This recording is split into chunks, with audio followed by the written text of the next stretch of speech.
What's up, everybody? Today we're going to be talking about Nick Fury and why you should go promote him. Maybe not just to 6-star. I know that is a crazy, bonkers idea, but we got a bunch of reasons, a bunch of examples to show you why this character is so much better than people give him credit for, even though people are already saying he's really good. Like, he is worth it. We're going to talk about his plug-and-play implications, how the rework has just evolved this character. I'm going to show him in the current raids. We'll talk about how he's going to be basically carrying the next raids for a lot of players. So I hope you enjoy this video, but before we get into that, a word from today's sponsor. Bloodline Heroes of Lithis is an amazing hero collector RPG with some of the most unique game mechanics and best graphics I've ever seen in a mobile game. Run an entire civilization from the commerce, government, champion marriages, and mating to the the interrogation dungeon. When you're ready to put your champions to the test, you'll find many modes in which to do so. Guild Wars, campaigns, and arena, to name a few. What are you waiting for? Download now using this QR code or the link in the description below for a special bonus. While you do that, let me tell you about the Bloodline that was just added, the Choir Discordant. They are revenants returned to life to bring those that wronged them to a bitter end. While Bloodline is always releasing new, stunning, and fun content, what made this game the success that it is the endless possibilities when it comes to creating champion combinations. With a wide base of Bloodlines, there are over 1,000 combinations you can make for hybrid races. Lightning God Werewolf? Check. Elven Dwarf? Check. Orc Succubus? Sure, why not? Once again, endless possibilities. And that doesn't even add into account the Bloodcraft legends earned through the Guild War mode. Once again, when you download this game, use the QR code or the link in the description below to receive a starting boost worth approximately $20 of in-game value. But why stop there? Bloodline is partnering with our channel to give the first 30 players who leave their in-game account ID and username a legendary character, the female orc champion Ugrull. Just leave that information in the pinned comment below. Come join me and prove that you can conquer Lithis. New legends will be born. Download free now. Alright, so here are the current kings of plug and play in Marvel Strike Force. Now, when I'm talking plug and play, I'm talking about a support character. We're not talking about Kang here, or using Morgan as a solo character, or Red Hulk as a solo character. That's not what this is about. What we're talking about here is supporting characters that bring a gimmick to a team that absolutely changes the way the team works, whether it be on offense or on defense. So, first thing we should talk about is pre-taunts. We got a bunch of pre-taunts. We got Absorbing Man, Red Guardian, the Summon from Kingpin, Drax, and Bishop as well. So these are really strong, but there's only one of them. Nick Fury brings 3, and not only does he bring 3 with shield security, they get deflex, real deflex. So in war, where you can get minor deflex on, which don't protect them from getting stripped from, I don't know, Zemo over there, these summons are very unlikely to actually get their taunts stripped off. And even if someone's able to strip one taunt off of one of the minions, they still have 2 more to deal with. Now, the downside is it's not on spawn, but Nick Fury, super fast now. He already spawns with speed up, but now he's also getting speed bar, which is crazy. He goes before Zemo, so these summons do get up before Zemo. There's no more ability block Nick Fury before he gets to go off, which is OP. And that's the least of what those minions, it's not the least of what those minions do. It's one aspect of what those minions do. Turn meter rewind. Sure, you can do AoE rewinds with the likes of Hawkeye, Namor, and countless other characters. But with the Shield Operative, you can get 25% turn meter rewind on crit. It's a little lucky, right? That's a little bit of RNG. That's just the tip of the iceberg, though. I will mention in raids, it's 100% of the time. Doesn't need to be a crit, you will get the rewinds. Speed up.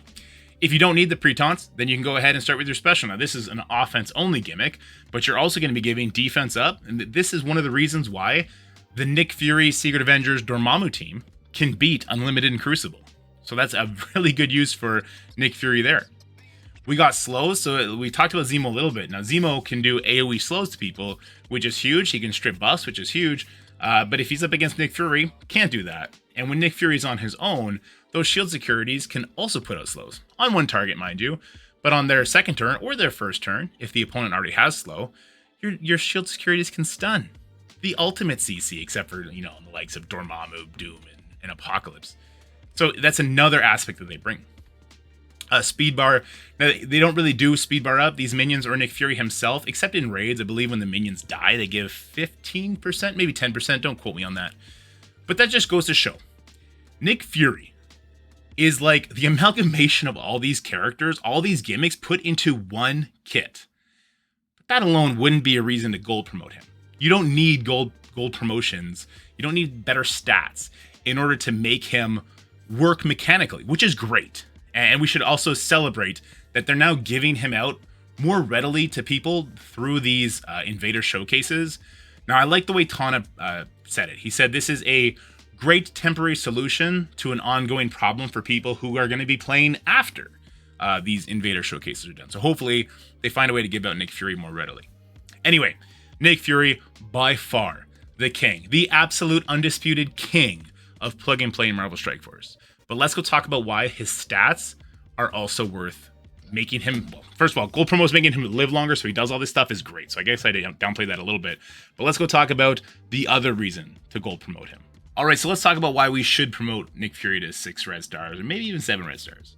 So this footage comes to us from Clock, aka Cap, in Twitch chat. Big shout out to him. He showed us what his Nick Fury at 5 red stars, level 85, was doing. And then on my recommendation, he actually upped him to 6 red stars.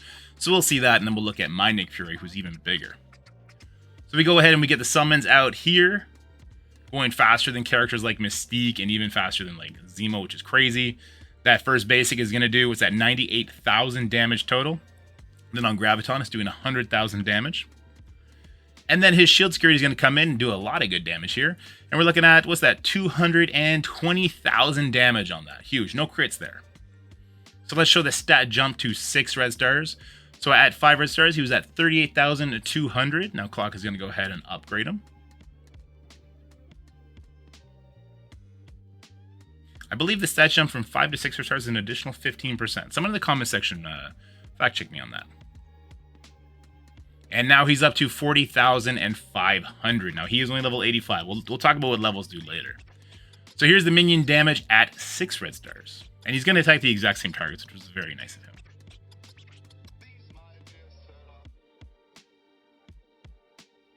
So let's get those summons out.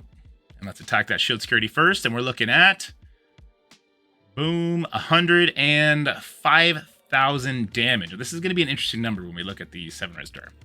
Shield security comes in. Now there was a crit there, but that was for about 270,000. And then he actually got another security, so we did it on this one, and that was 235,000.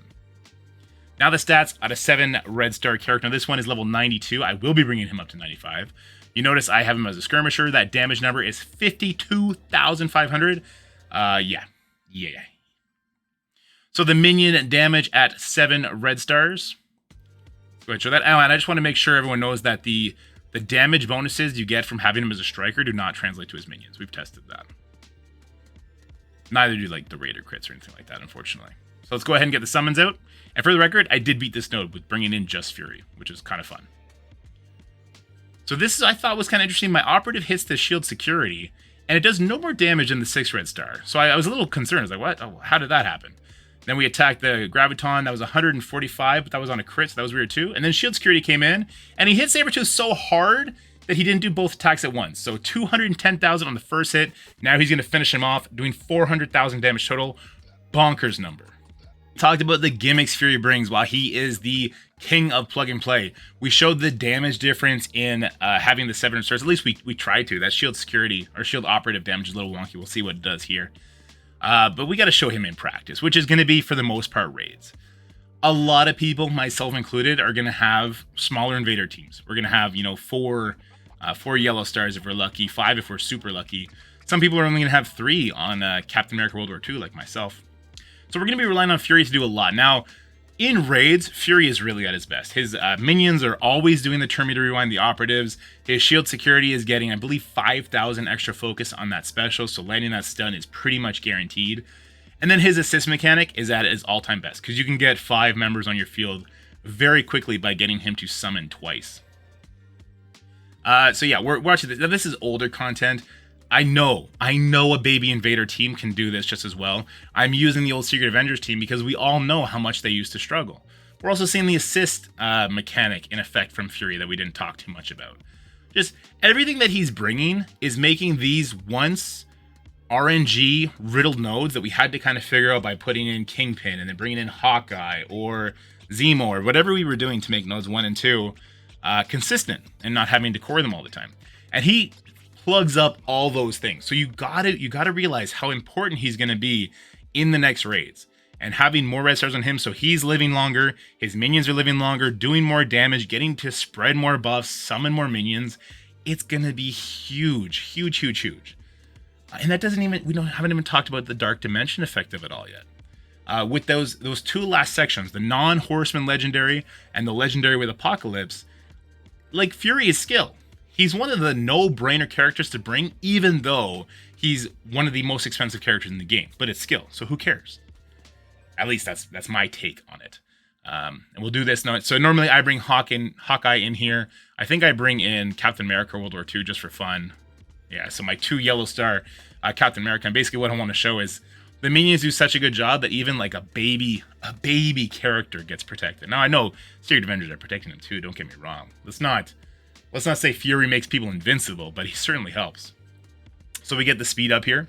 And this kind of emulates what Hawkeye used to bring, right? So we're going to get to go first now. Captain Sam's going to get to do his ultimate. And then we're going to have the minions come up. And then it's just over. And you might be like, oh, you know what? I'm worried about the Ghost Rider pings. I don't have blind from Hawkeye anymore. I don't have some kind of offense down or a stun or something like that. It just doesn't matter. Because Kestrel with Nick Fury is a power couple. I don't want to say on the same strength as like Eternals or Tangled Web 2099. That would be that's a lie. That would not be true. But maybe on the same wave as New Warriors, Cloak and Dagger, that is. Because the summons, they come in and they just rip people apart. So many quick turns. The speed, they start with like full speed for whatever reason. And they just start pinging into defense down like nothing. Like nobody's business. See, I didn't even decide to stun the Ghost Rider here, even though I could have, because I know I don't need to. Look at the kind of damage that comes in from the assist from Fury, the double taps. Those were 2 operatives hitting there. There's 2 more operatives hitting than Kestrel finishing it off.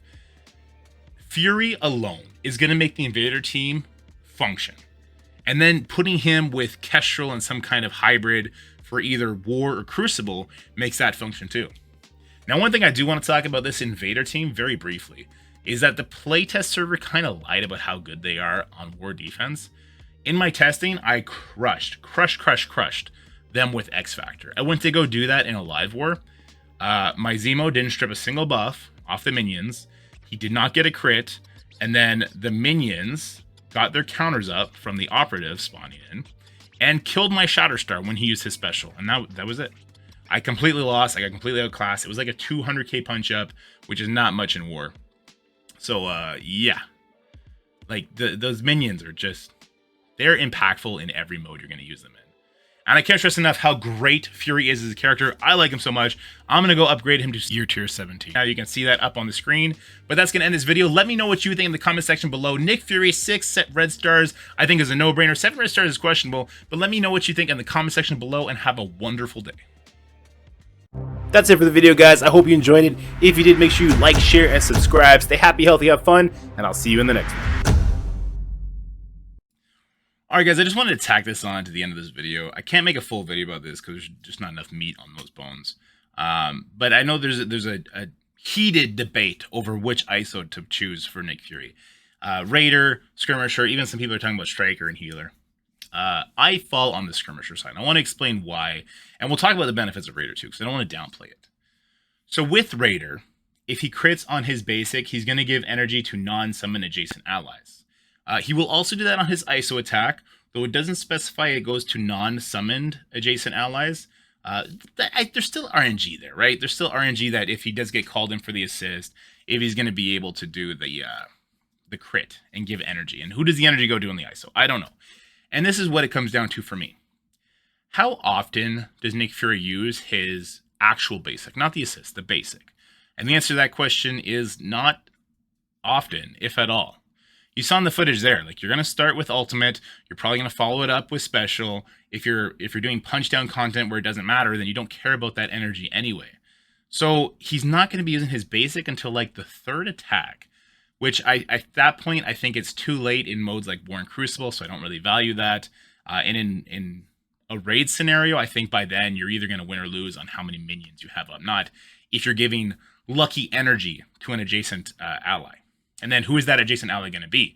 Are you putting Nick Fury in the corner to protect him, and he's only going to be giving the energy back to Captain America World War II, who can do some interesting things? Or do you put Nick Fury in the middle, and then you can give energy to a couple others? But again, the invader characters in raids, they have low cooldowns anyway. I don't think there's going to be a moment where it's like, ah, shucks, I needed that one energy to come from Fury, luckily from RNG, to luckily this character to get it done. I just don't see that being the case. So then why Skirmisher? Well, just like with Raider, you're not going to use the basic very often, but you do get called in for assists. And what I think would be more impactful is if Fury gets called in for an assist and he's hitting into a target with vulnerable.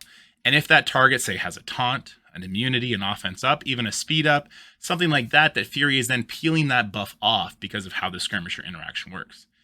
So I just that amount of control, I think, for me, has more value than potentially giving it a little bit extra energy. And if we're relying on RNG energy to an RNG target, an adjacent ally, to win nodes, then we're going to have to find some other solution to that anyway. Because as we saw with Doom 3.5, we don't like living by RNG. We'll find either a Kingpin option, a Hawkeye option, some kind of option. So that's why I like Skirmisher better, basically just stripping off the buffs. I like having more vulnerables out there anyway if he is going to be called in for assist. Raider will not put out vulnerables, even if it crits on an assist. So there's that. 10% damage from a vulnerable, right? And then there's double tapping. You can have more strikers on your team. You could have like Bucky and Union Jack. Union Jack, a lot of people are using him as a Raider too, but he actually has an interesting basic as well. It's either some kind of debuff or a turn meter rewind. Let me look that up real quick.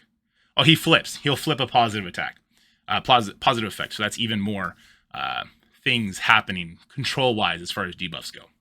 So anyway, guys, I just wanted to get that out there. Let me know what you think in the comment section below about that as well. What do you have on Fury? Are you liking Healer? He does a lot of good healing, too, on that special now for his team. I don't know. Let me know what you think in the comment section below, but this is now actually the end of the video.